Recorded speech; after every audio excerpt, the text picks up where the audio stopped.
Bienvenidos a su canal, El Mundo Cristiano.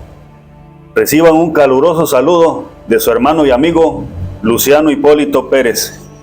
Desde aquí, desde la ciudad y puerto de Coatzacoalcos, Veracruz, México. Que Dios les bendiga y les guarde grande y poderosamente en esta hora. El día de hoy vamos a analizar un tema que se relaciona con un verdadero sacerdote.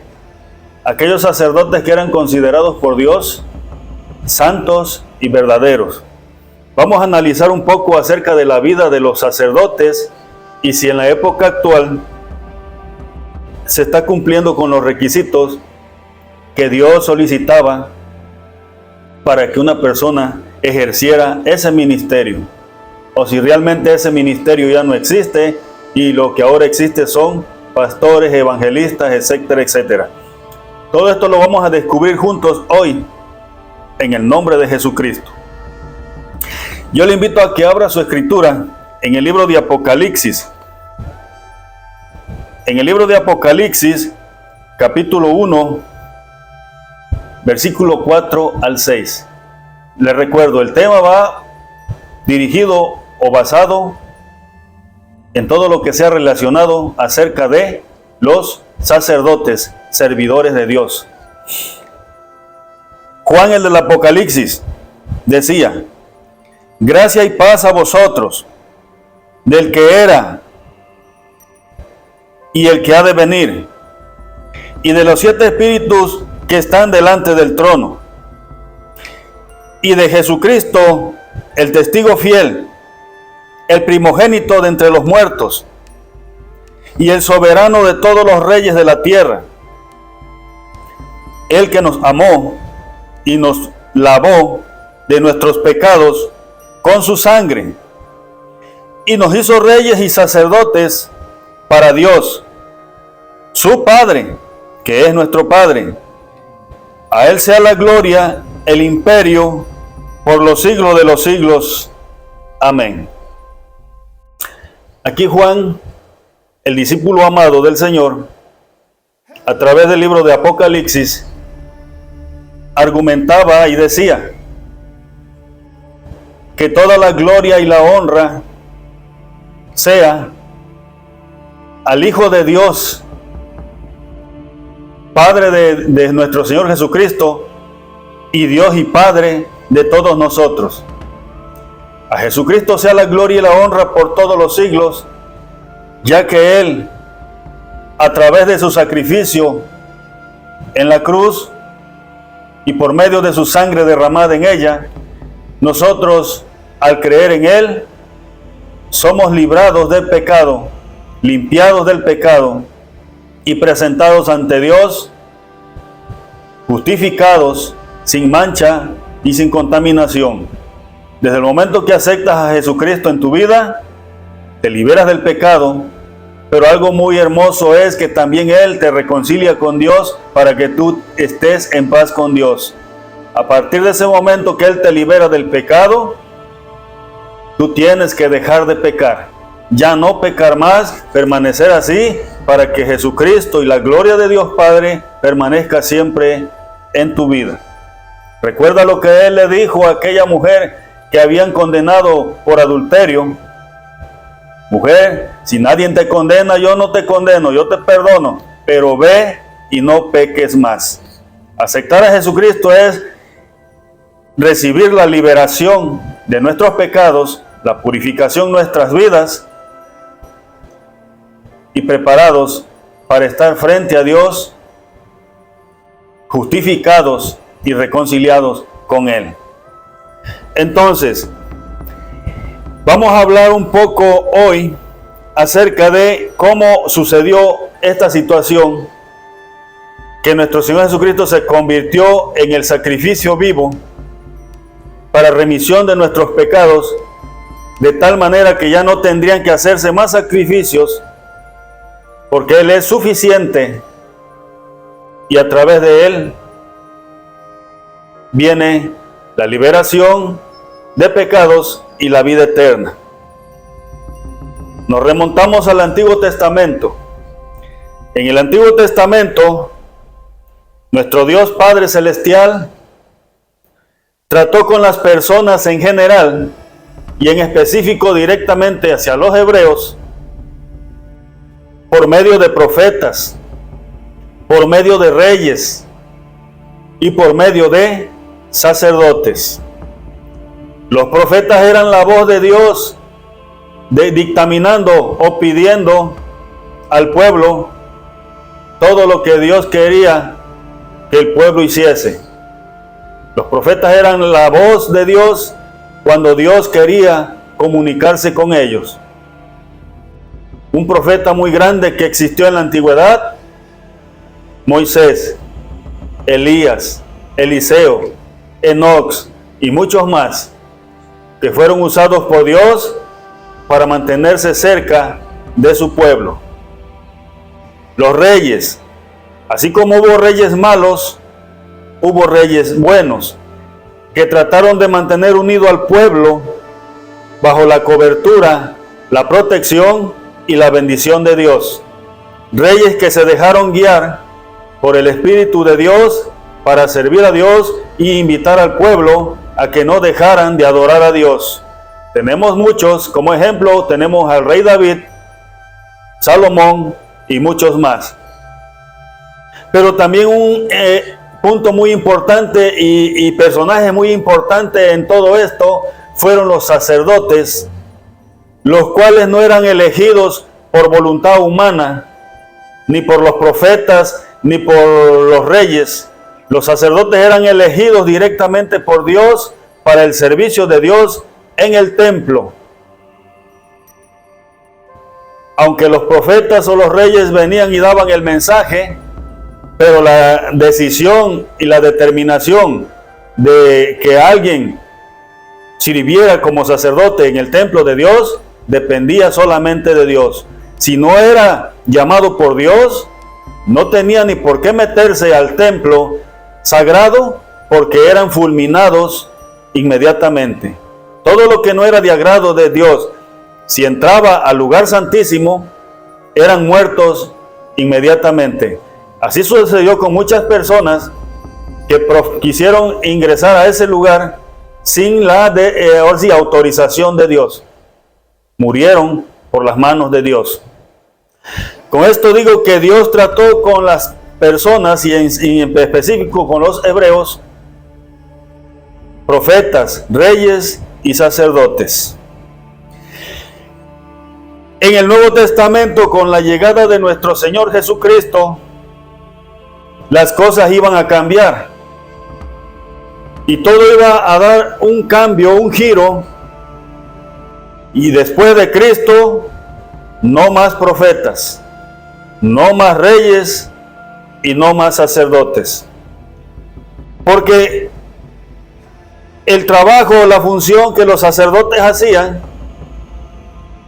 Jesucristo había venido a cumplir con todo eso.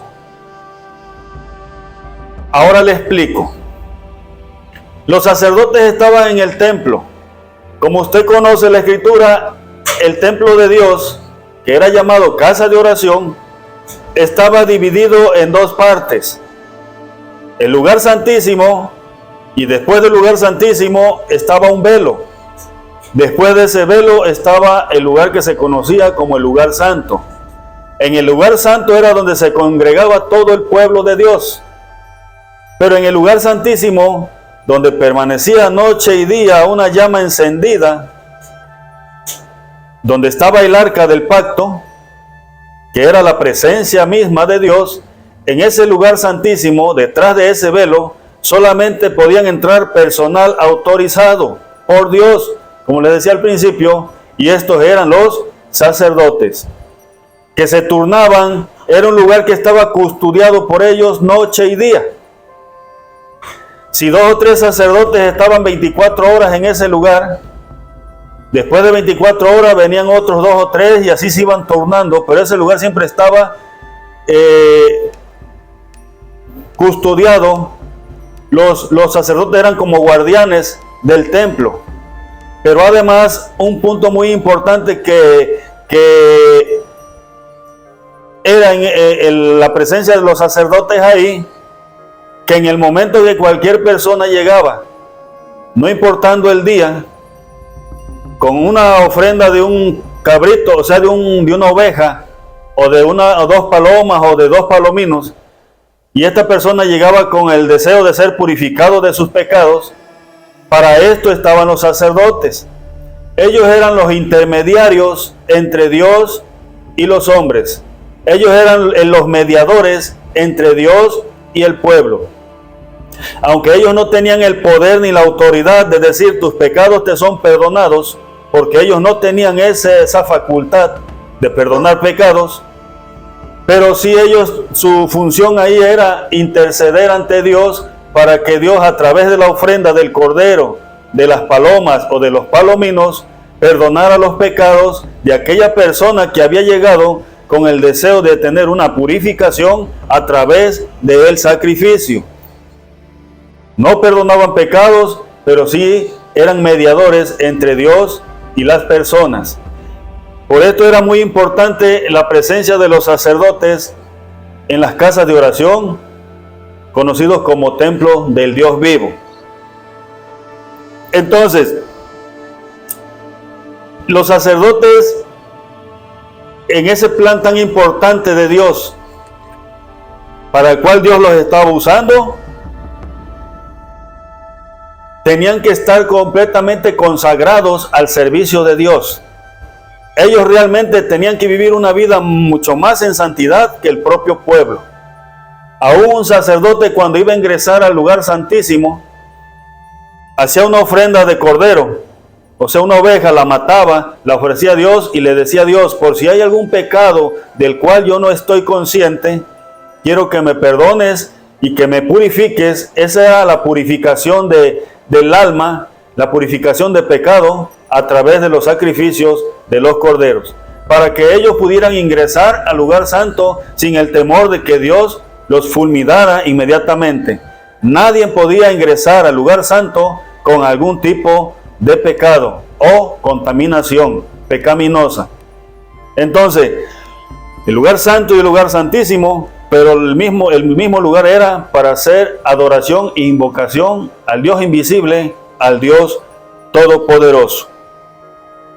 Pero ¿por qué le digo que en su momento, con la llegada de Jesucristo, se iba a acabar esta situación, o este trabajo, o esta función que los sacerdotes tenían? Porque con la llegada de Jesucristo ya no habría más sacrificios de ovejas, de corderos, de palominos o de tórtolas. Ya no más.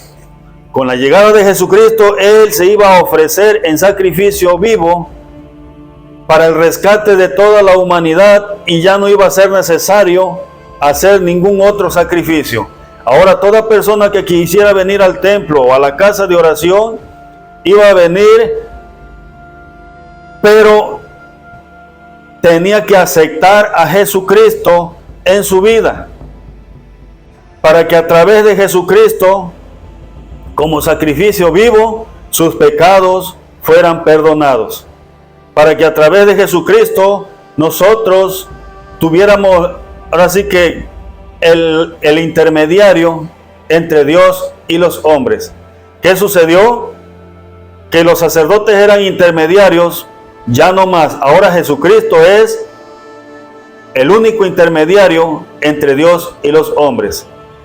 Que las ofrendas que hacían los sacerdotes para purificación de pecados eran necesarias, ahora ya no iban a ser necesarias. Ahora Jesucristo es la ofrenda o el sacrificio para el perdón de nuestros pecados.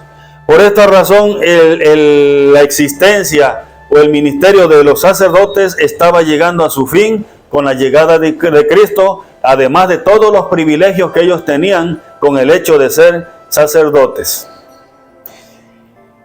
Había algo muy importante que resaltar, que ellos creían y sabían que el único que tenía facultad de perdonar pecados era Dios, ya que ni ellos mismos se atrevían, estoy hablando de los sacerdotes, a decirle a las personas: tus pecados te son perdonados. Ellos decían, vamos a hacer la plegaria, vamos a hacer el sacrificio y que sea Dios el que perdone tus pecados. Por esta razón, cuando nuestro Señor Jesucristo decía a las personas, vete en paz, tus pecados te son perdonados, ellos se molestaban y decían, ¿quién es este? ¿Con qué facultad, con qué autoridad él puede decir tus pecados te son perdonados? Si el único que tiene esa facultad es Dios. Ellos reconocían que ni ellos mismos le decían a las personas, tus pecados te son perdonados. Lo que ellos no sabían, que aquel personaje que decía, tus pecados te son perdonados, había recibido todas las cosas por heredad de parte de Dios. Todas las cosas fueron heredadas al Hijo de Dios, nuestro Señor Jesucristo, tanto lo que está allá en el cielo como lo que está en la tierra. Mismo Jesucristo dijo en el libro de Mateo, porque todas las cosas me son heredadas de mi Padre. ¿Sí? Entonces, ¿qué es lo que quiere decir esto? Que Él recibió toda la autoridad para que en el nombre de Jesucristo se doble toda rodilla y para que todo que invocar el nombre de Jesucristo no se pierda, mas tenga la salvación. Y entonces ahora Jesucristo se convertiría en el eje central de todas las cosas, en la salvación de las personas, en el perdón de pecado de las personas. Jesucristo se convertiría en la esencia de todas las cosas. Pero esto los sacerdotes no lo sabían y por eso decían, blasfemia, ha blasfemado porque dice, tus pecados te son perdonados. El único que tuvo esa facultad y tiene esa facultad se llama nuestro Señor Jesucristo, el ungido de Dios, el enviado de Dios, nuestro Salvador. Desde la antigüedad, Él, siendo la representación del ángel de Jehová, Él era el único que permitía que las personas se inclinaran ante Él, el ángel de Jehová. Los demás ángeles decían, no te inclines ante mí, adora solamente a Dios.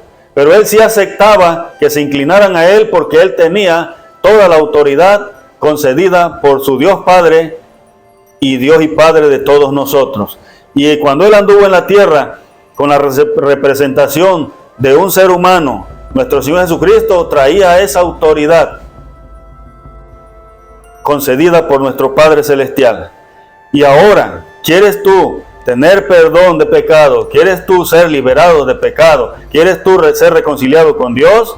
No tienes que ir directo con Dios. Todo es a través de aquel que recibió toda la gloria, todo el poder y toda la autorización para que solamente a través de Él tú puedas obtener todos esos beneficios. Ahora bien, ya no habría más intermediarios como eran los sacerdotes, ahora es nuestro Señor Jesucristo. Lo que le decía yo cuando los sacerdotes se escandalizaban acerca de que Él decía, tus pecados te son perdonados, lo encuentra usted en Lucas 5:21. Pero Él tenía toda la autoridad. Y lo que les decía yo, que ya nada más existe un único Dios y un único mediador entre Dios y los hombres, que se llama Jesucristo, lo encuentra usted en 1 de Timoteo, capítulo 2, versículo 5. Ya no más por medio de los sacrificios, ya no más por medio de los sacerdotes, ahora el mediador entre Dios y los hombres se llama Jesucristo. ¿Qué fue lo que hizo Él para ganarse todo este crédito, esta autoridad y esta facultad? El sacrificio. Abra usted su escritura en el libro de Hebreos, capítulo 10, y ahí vamos a descubrir qué fue lo que hizo nuestro Señor Jesucristo para ganarse todo este privilegio. Dice lo siguiente, Hebreos 10, del 10 al 12. En esa voluntad de Cristo somos santificados mediante la ofrenda de su cuerpo, o sea, del cuerpo de Jesucristo, hecha una vez nada más, una sola vez para siempre. Y ciertamente todo sacerdote, día tras día, ministrando y haciendo ofrendas y sacrificios, muchas veces, pero eran ofrendas y sacrificios que quitaban el pecado de manera temporal y no de manera permanente. A diario se hacían sacrificios delante de Dios para que las personas fueran purificadas de sus pecados, y este privilegio lo tenían los sacerdotes. Mas ahora viene Jesucristo, y por Cristo, habiéndose ofrecido una vez para siempre, un solo sacrificio por los pecados, Jesucristo se ha sentado a la diestra de Dios Padre, después de haber venido a cumplir con esa misión. Y en otra porción bíblica dice, en el libro de Juan, ahora pues, Padre, he acabado la obra que me diste que hiciese. Cuando Él vino a la tierra ya quería regresar. Ya cumplí tu voluntad, ya acabé la obra, ya fui muerto, fui crucificado, para que todo aquel que crea en mi sacrificio no se pierda, mas tenga vida eterna. Mas los que no creyeren serán condenados.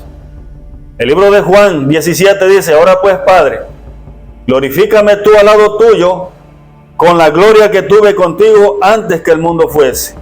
Nuestro Señor Jesucristo, después de cumplir con la misión, regresó a la diestra de Dios Padre.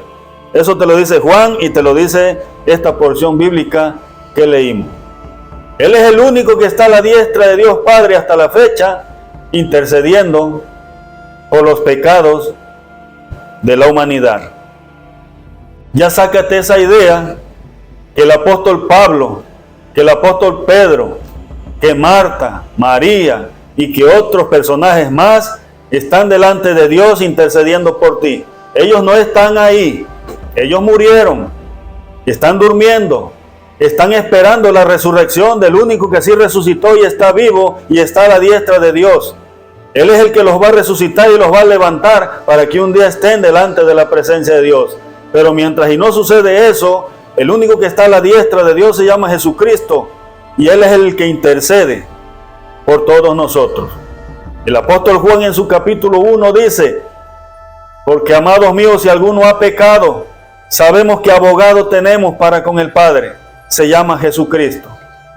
Los versículos de la Biblia que no te lea yo, aquí te los voy a ir presentando para que tú veas que solamente hay un Dios y que solo hay un mediador entre Dios y los hombres, se llama Jesucristo. A partir de Jesucristo se acabaron los sacrificios, las ofrendas. A partir de Jesucristo se acabaron los intermediarios. Por esta razón, en el nuevo pacto fue un punto y aparte para los sacerdotes. Por esta razón el templo fue destruido. Ya no se ha reconstruido el templo. Aquello que era llamada casa de oración, aquel lugar donde habitaba Dios, aquel lugar que era ministrado por sacerdotes, fue destruido. ¿Por quién fue destruido? Por el Imperio Romano, que en su momento no quería nada con Dios, ni con la religión o las creencias que tenían los hebreos en ese momento. Entonces ya a partir de ahí, en el nuevo régimen de Jesucristo, en el nuevo pacto, las cosas son manejadas de manera diferente. Ahora existen pastores, evangelistas, ministros, pero en un círculo de que todos ellos son parte del cuerpo de Jesucristo, convirtiéndonos en siervos y servidores de Jesucristo, porque lo que pregonamos y lo que enseñamos, todo es referente a nuestro Señor y Salvador Jesucristo. Ya no hay profetas, ya no hay sacerdotes, ya no hay reyes, ahora solo son siervos de Jesucristo pregonando el Evangelio. Las cosas cambiaron con la llegada de Cristo.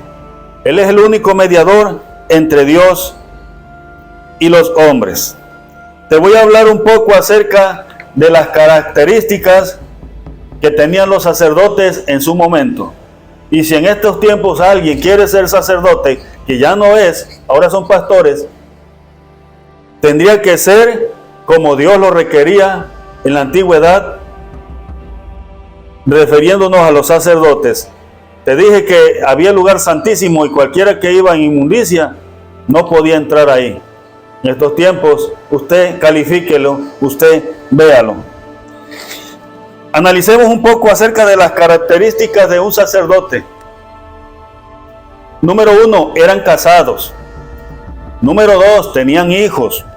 Número 3, eran maridos de una sola mujer. ¿Sí? Tenemos muchos ejemplos en las Escrituras, tanto en el Antiguo Testamento como en el Nuevo Testamento, pero solamente te voy a dar un ejemplo por causa de tiempo. ¿Cuál? había un sacerdote conocido como Zacarías, el cual, cumpliendo con la rutina que cumplían todos los sacerdotes de estar dentro del lugar santísimo cada determinado tiempo, en su momento fue visitado por el ángel del Señor.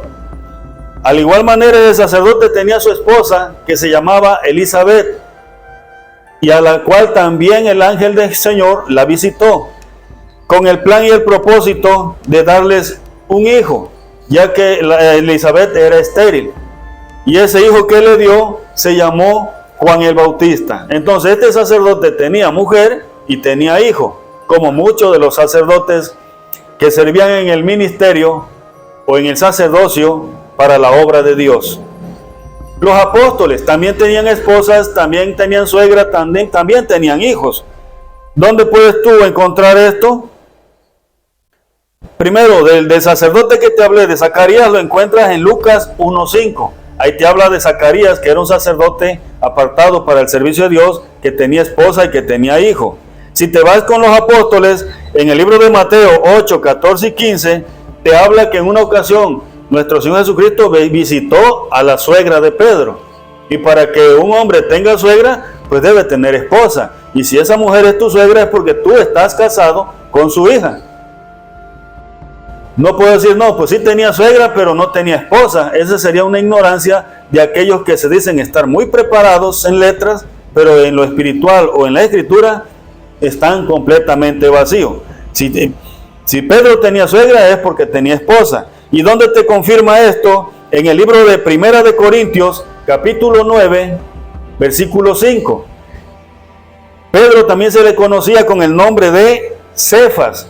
Ahí dice Corintios que en una reunión que tuvieron con el apóstol Pablo, todos los discípulos iban acompañados de sus mujeres, al igual que Cefas llevaba a su mujer, es a decir, Pedro. Te invito a que analices Mateo 8:14 y 1 de Corintios 9:5. Entonces, este es un privilegio que ellos tenían, o sea, que el ser casado es una bendición de Dios. El tener hijos es una bendición de Dios. Por esta razón, Dios no privaba a las personas de tener su propia familia, incluyendo a los sacerdotes. Antes eran conocidos como sacerdotes levitas. Sacerdotes levitas era una tribu, una ciudad o un pueblo que fue apartado por Dios para su servicio, pero no nada más había puros hombres en esa comunidad o ese pueblo, había hombres y mujeres, pero realmente los hombres fueron apartados, por eso eran conocidos como sacerdotes levitas para el servicio de Dios, pero ellos tenían familia que dependían de ellos. Por esto es importante que analices las escrituras, que leas las escrituras, aunque algunas personas dicen ya los cristianitos pura Biblia. ¿Por qué razón? Porque ellos se basan en dogmas, mitos y tradiciones más que en las escrituras. Hay muchos sacerdotes en la época actual que dicen que la palabra de Dios, o sea, la escritura está en segundo lugar, que en primer lugar está las tradiciones, mitos y dogmas de la iglesia y después la escritura. Por eso critican a los cristianos, porque los cristianos creen solamente en lo que está escrito aquí. Lo que no está escrito aquí, ponlo en duda y no lo creas tan fácilmente, porque podrían ser fábulas o inventos de hombres para mantener un grupo de personas sometidos a sus ideas y creencias. Entonces, los sacerdotes en la época actual los privaron de ese privilegio de tener esposa, tener hijos, tener familia. ¿Y a qué los ahorillaron? A que de manera secreta o algunos ya de manera descarada anden de fornicarios. Porque una persona que anda teniendo relaciones sex fuera del matrimonio es un fornicario, y esto lo hacen muchos sacerdotes. Entonces, si después de ir a hacer un acto de eso vienes al lugar santísimo como un sacerdote verdadero, cuando Dios requería el sacerdocio en santidad, no hubiese un sacerdote vivo. Porque aparte de convertirlos en fornicarios, ha sucedido casos que han violado a niños, han violado a niñas, porque los ahorillan a eso, porque los privan de esa libertad, de ese privilegio de tener esposa y familia. Así la religión así se los prohíbe a ellos. ¿Quieres ser sacerdote? Vas a vivir solo toda tu vida, no vas a poder casarte. Entonces, eso va en contra de las leyes de Dios. Mas, sin embargo, cabe mencionar que el régimen sacerdotal hasta Cristo se acabó. Solamente estoy haciendo un reconocimiento a cómo eran los sacerdotes de Cristo, o sea, los sacerdotes de Dios en el pasado. Te voy a dar otro atributo que tenían los sacerdotes. Cuando Dios apartaba una persona para el sacerdocio, tenía que ser 100% masculino, 100% hombre. No tenía que tener ideologías o desviación alguna, porque no era apto para el servicio de la casa de oración o del templo de Dios, que era consagrado para el servicio de Dios. ¿Por qué te digo esto? Porque en el libro de Levíticos, capítulo 18, versículo 22, y el mismo Levíticos, capítulo 20, versículo 13, dice que cuando a un hombre, dentro de los hebreos, cuando a un hombre se le sorprendía teniendo relaciones con otro hombre o amoríos con otro hombre, si lo descubrían, lo apedreaban o lo crucificaban inmediatamente. Era muerto tanto a ese hombre con esa desviación como su amante. Esto era lo que estaba establecido en la ley y era algo muy estricto en la ley. Que una persona con esa desviación ni podía servir en el ministerio de Dios, sea en el sacerdocio, sea en el pastorado, sea donde sea, porque esto nunca ha agradado a Dios. En la época de la ley eran muertos inmediatamente. En el Nuevo Testamento, en 1 Corintios, capítulo 6, versículo 9, dice que los homosexuales o los que se echan con varones no heredarán el reino de Dios, porque esto nunca ha agradado a Dios. Entonces, si no heredarán el reino de Dios simplemente siendo seres humanos, mucho menos ejerciendo un sacerdocio. Ahora, en la época actual, tanto en el catolicismo, en el cristianismo, existen este tipo de personas que quieren servir a Dios de esta manera, con una desviación a lo que le llaman transsex. Entonces, pastores, sacerdotes y mujeres que también a su vez quieren ocupar ese ministerio que no les corresponde, ya que Dios nada más en la antigüedad seleccionaba estrictamente hombres para ejercer autoridad sobre el pueblo o sobre una multitud o un grupo de personas, solamente hombres. Entonces, ¿dónde es donde se usa? Que puede ser de ambos sexos, que puede ser mujer o que puede ser lo que sea. En los templos paganos, mundanos, existían las mujeres llamadas sacerdotisas y todo ese tipo de personas. Pero estamos hablando de paganismo, de mundanismo. Pero dentro del cristianismo, el requisito era que si querías ser sacerdote o fungir en el ministerio de Dios, tenías que ser masculino, hombre 100%, sin ninguna desviación mental. Entonces, seguimos descubriendo atributos de un sacerdote. ¿Qué era lo que hacía un sacerdote? Cuando estaba en el templo y en su momento llegaba una persona con un niño de 8 días de nacido. De acuerdo a la ley, un niño con 8 días de nacido tenía que ser presentado en el templo y dado en las manos del sacerdote para que el sacerdote lo pusiera delante de Dios, pidiendo la bendición para aquel niño recién nacido, aquel niño de 8 días de nacido. ¿Qué más hacía el sacerdote? Circuncidaba a los niños. La circuncisión consiste en cortar una parte de piel del aparato reproductor masculino, o sea del niño. Esa es la circuncisión. Eso es lo que le hacían a los niños a los 8 días de nacido. ¿Dónde encuentra usted un ejemplo? En muchas partes de la Biblia, pero un ejemplo muy claro en el libro de Lucas, capítulo 2, versículo 19 en adelante, dice que María, después de haber dado a luz a aquel niño llamado Jesús, a los 8 días lo llevó al templo para cumplir con la ley, donde este niño llamado Jesús fue circuncidado y fue presentado delante de Dios. Pero ese sacrificio consistía también que para los que tenían dinero presentaran una oveja en sacrificio, y para las personas pobres presentaran 2 palomas o 2 palominos. Así dice la Escritura. Pero que además la mujer que había pasado por el proceso de parto quedaba impura, y de tal manera que también después de los 8 días tenía que entrar en un proceso de purificación, presentándose al templo con 2 palominos o 2 palomas, para que los sacerdotes hicieran el ritual de purificación para aquella mujer que había dado a luz. Esto también lo hizo María después de haber dado a luz a Jesús. Lea bien la Escritura, ahí lo dice en el libro de Lucas 2:19. Entonces ese proceso de purificación lo llevó el niño Jesús, aunque no tenía pecado, pero era un ritual que se tenía que cumplir de acuerdo a la ley.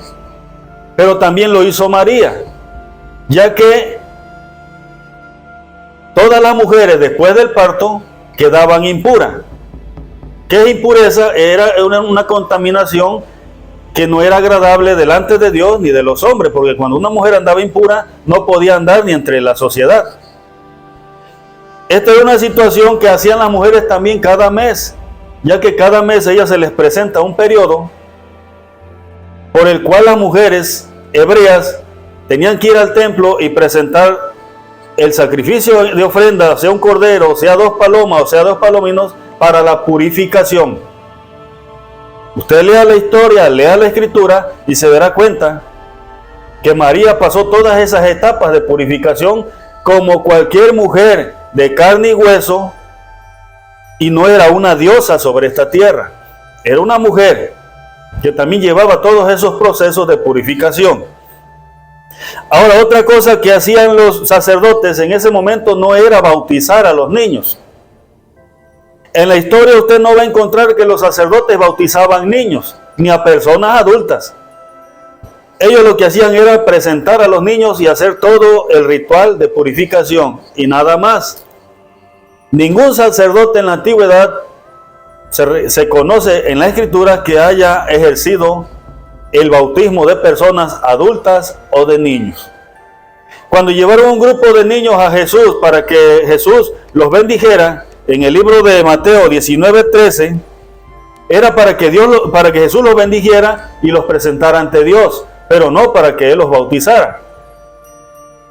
Los discípulos obstaculizaron porque eran muchos niños, y Jesús les dijo: dejen a los niños que vengan a mí, no se los impidan, porque de ellos es el reino de los cielos. La inocencia de un niño no requiere de un bautismo. El bautismo es requerido cuando el niño deja de ser niño y pasa a ser adolescente. Estamos hablando que ya después de 16, 17 años ya empiezan a crear un asunto más de inteligencia, de conciencia, y empiezan a discernir más entre lo que es bueno y lo que es malo. Pero en la inocencia de niños pequeños no es necesario, porque Jesús dijo: porque de ellos es el reino de los cielos.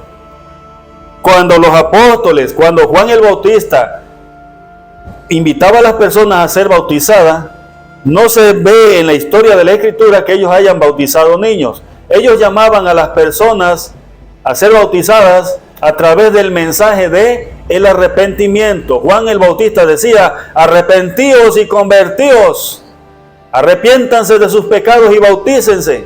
Los apóstoles decían: arrepiéntanse cada uno y bautícese en el nombre de Jesús.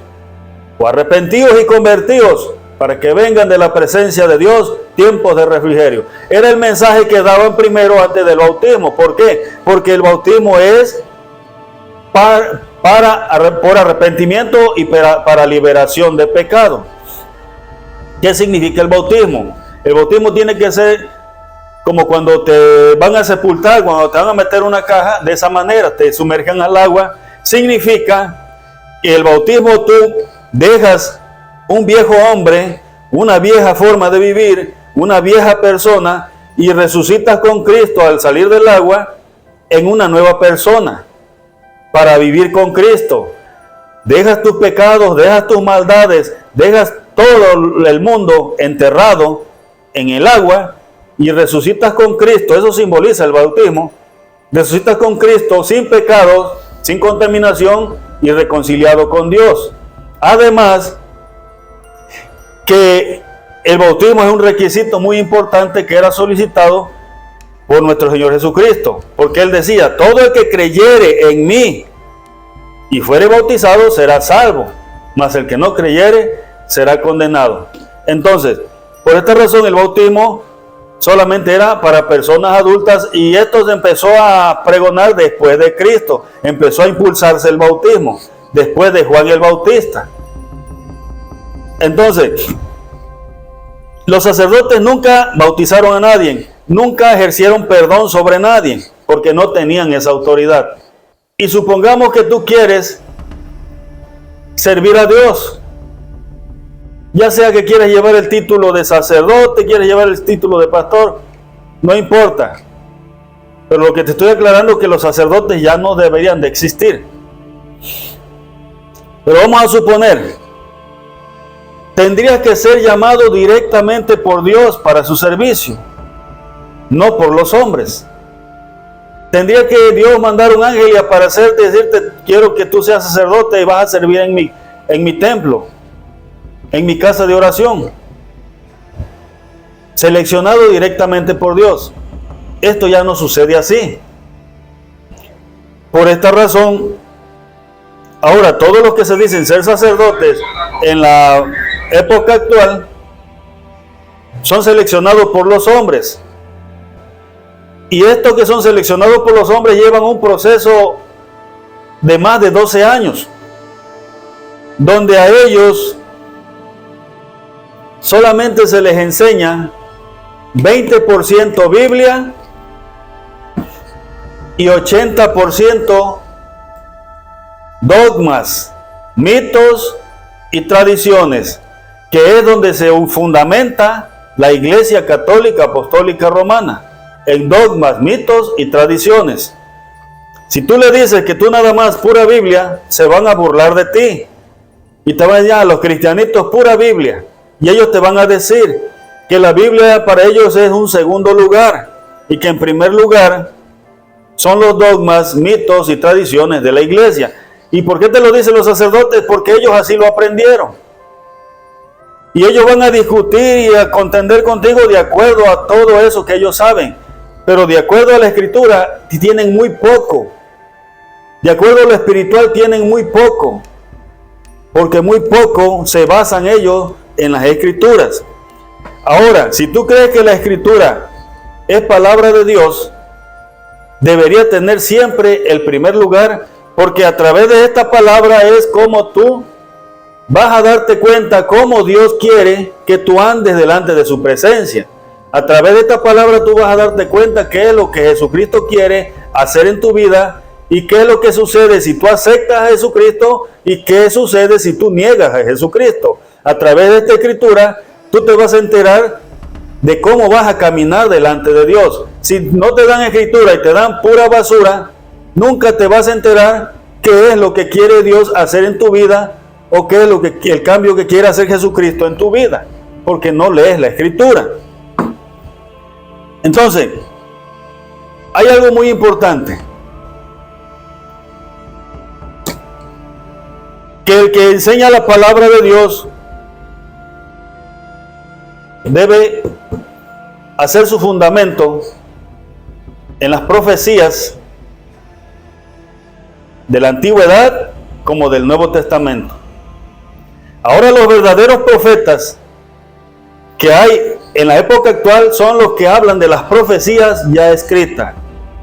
Ya que se levante uno por ahí hablando en lengua, bla, bla, bla, y decir, el Señor te dice y el Señor me envió. A veces son fábulas, son emociones, son falsedades.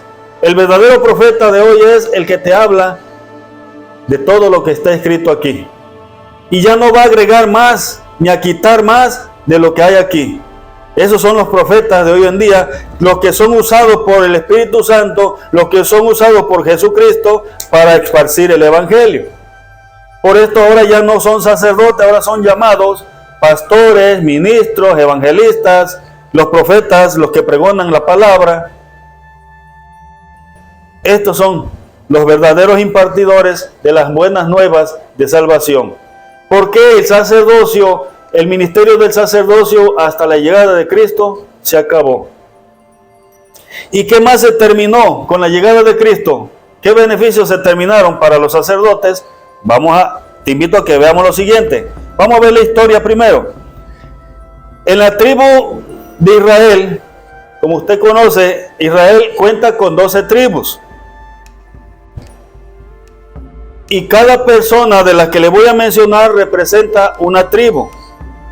Digamos, Rubén, Simeón, Dan, Neptalí, Gad, Aser, Isaacar, Zabulón, José, Benjamín, Judá y Leví. Cada nombre que le di, cada persona representa una tribu de las 12 tribus de Israel. Pero en su momento Dios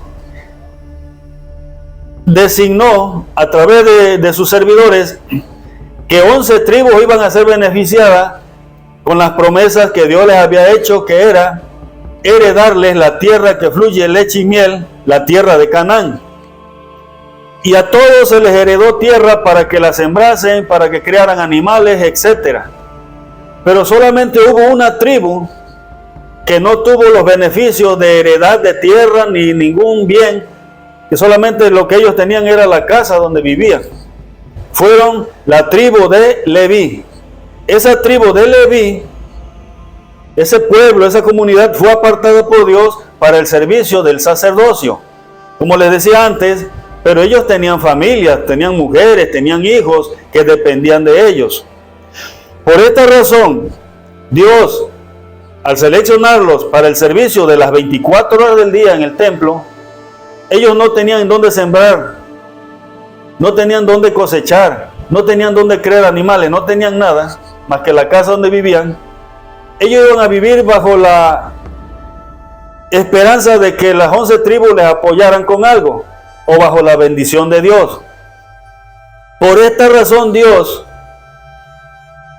designó que los diezmos y las primicias que ya existían desde Abraham y Jacob y otros más que hicieron estas ofrendas de diezmos, primicias, lo hicieron por amor a Dios, de manera voluntaria.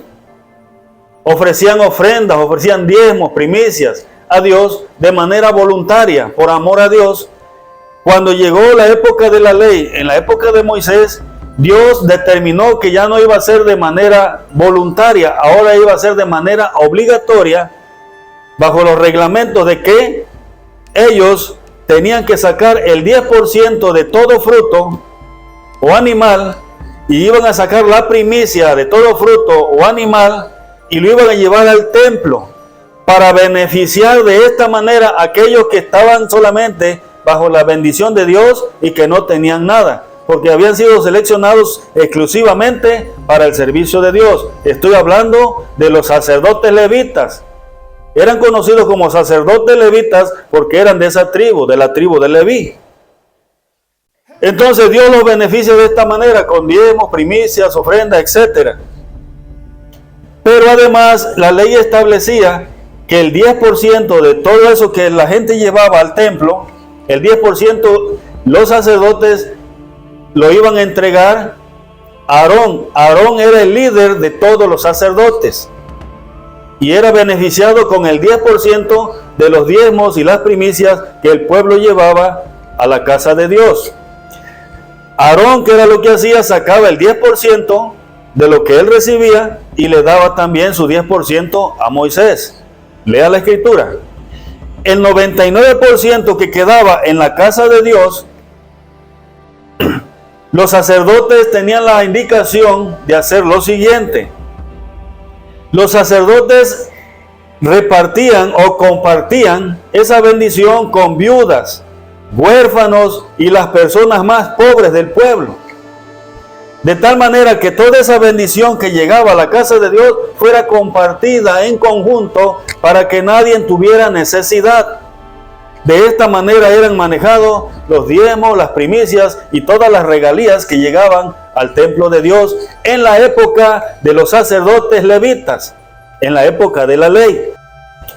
De todo esto los sacerdotes iban a estar las 24 horas, iban a ser los intermediarios entre Dios y el pueblo, tanto para la purificación de los pecados, como para llevar a cabo todos los rituales, como de presentación de niños o purificación de personas que querían estar sin pecado delante de Dios. Y esto era a diario. Porque si a diario venía una familia con un cordero y decía, sacerdote, yo siento que he pecado, traigo mi ofrenda, ese era el trabajo de los sacerdotes. Matar a esa oveja, derramar la sangre y solicitar a Dios que perdonara de sus pecados a aquella persona. Y la plegaria de aquella persona era la misma, pedir perdón a Dios por sus pecados. Y esta era la manera como el pueblo hebreo era liberado de los pecados a través de los sacrificios de corderos, o sea, de ovejas, teniendo como mediadores a los sacerdotes. Viene Cristo como un único sacrificio, ya no más sacrificio, y viene Cristo como un único mediador entre Dios y los hombres, y se acabó ese ministerio, y también se acabaron esos beneficios que tenían los sacerdotes, como eran diezmos, primicias, ofrendas y todas esas regalías, porque ya el ministerio de ellos, hasta la llegada de Cristo, en su muerte y resurrección, se había terminado. Ahora el evangelio se impulsa de manera diferente. Con esto no quiero decir que si alguien está a cargo de una iglesia, de una obra, de una congregación, no le vas a ayudar. Pero ahora todo es por amor, porque bajo la gracia de Cristo, tú vas a sentir el amor por la obra y vas a impulsar la obra de Dios. Con lo que Dios toque en tu corazón, con lo que Dios toque en tu mente, con lo que tú desees, vas a ayudar la obra de Dios. Vas a ayudar a los huérfanos, vas a ayudar a las viudas, vas a ayudar al desamparado, vas a ayudar al pobre, vas a ayudar al necesitado, vas a ayudar al encarcelado, vas a ayudar al huérfano, vas a ayudar a los que están en las cárceles, enfermos, vas a ayudar al que está ministrando una iglesia. De esta manera ahora se impulsa la obra de Dios y el ministerio de Jesucristo. Muchos me van a odiar por esto, pero hasta los sacerdotes se acabaron esos beneficios de diezmos, primicias, ofrendas, etcétera, etcétera. Pablo decía, cada uno dé conforme propuso en su corazón, no por necesidad o tristeza, mas por amor a la obra de Dios. Pablo siempre hacía colectas, nunca pidió diezmos y ofrendas, hacía colectas. Los apóstoles igual, llegaban a los pies de los apóstoles y entregaban cosas, y bueno, vamos a repartirlo. Ellos seguían con lo mismo, de dar a las viudas, huérfanos, etcétera. No se quedaban con todo. Entonces, pero el sacerdocio, punto y aparte. Los beneficios, punto y aparte. ¿Quieres ser liberado de pecado? Ven a Jesucristo. ¿Quieres tener un mediador? Ven a Jesucristo. ¿Quieres tener la guianza de Dios? Escudriña las Escrituras. ¿Quieres tener la guianza del Espíritu Santo? Sométete en ayuno, sométete en oración. ¿Quieres tener la guianza cada día? Vive siempre agarrado de la mano de Jesucristo. Y nuestro Señor Jesucristo nos guiará sobre senda de justicia y al final nos llevará a la presencia de nuestro Dios Padre. Pastores, evangelistas, ministros, siervos de Jesucristo, nada más. Dios te bendiga en esta hora, Dios te guarde, Dios te proteja. Te invito a que si no te has suscrito a mi canal, hazlo, suscríbete y vamos a crecer juntos en el nombre de Jesucristo. Vamos a quedar pendientes al próximo video.